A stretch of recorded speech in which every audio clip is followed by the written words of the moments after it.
I'm live, so they tell me. Welcome to my studio. My name is Veda Zuponcic. I'm a professor of music at Rowan University in Glassboro, New Jersey.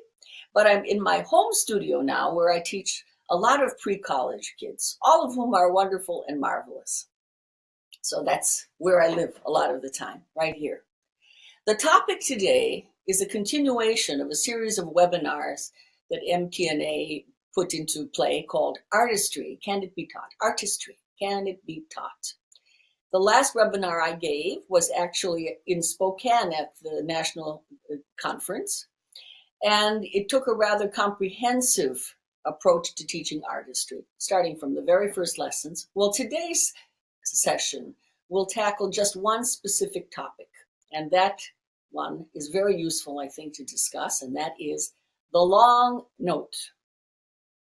Now, I was discussing this topic with my son, who is a conductor, and my daughter-in-law, who's a violinist. And they said, "Why did you choose that topic? What's so interesting about long notes?" And I said, well, the piano is unique, perhaps, in that it's really the only instrument that's incapable, completely incapable of genuinely sustaining a pitch, except for the harpsichord and the harp. And my son started laughing and told me a story.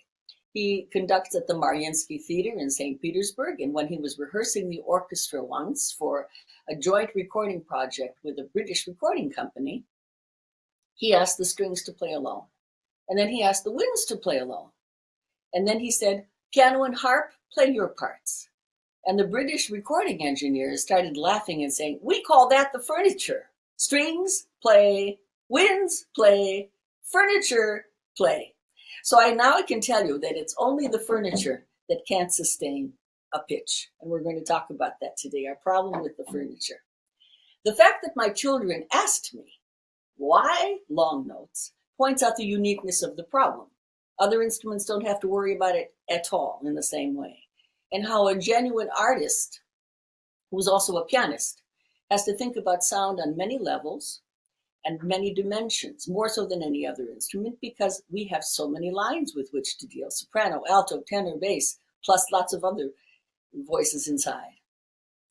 So here are some of the issues then. How much sound is enough to make a sound sustain? How much sound can we allow a secondary voice so that we still hear the long note? How much can we allow the bass note in certain circumstances? And then we come to the topic of the hour.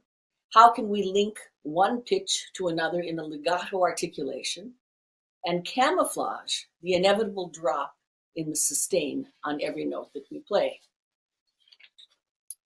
We can hit a note and leave it down. I'm going to show you.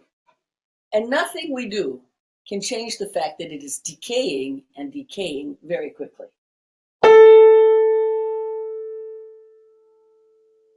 Going, going, going, going. Now, this is a good piano. It's going to go a little longer than most. But the point is, this sound, which probably you can't hear right now, is very different than how it started. And if we try to play a legato phrase and play each pitch exactly with the same rate of speed, the same amount of weight, generating the same quantity of sound for each note in the phrase, it will sound punchy. So for example, so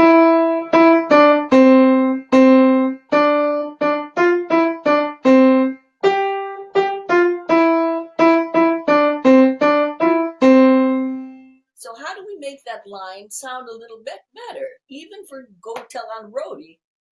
More, less, more, less, more.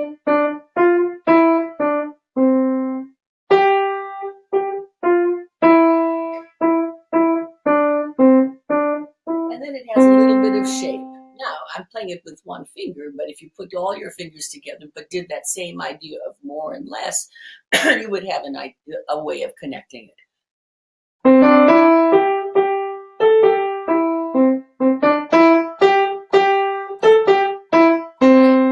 So you can't have everything marcato when we play the piano. You have to figure out how to do it.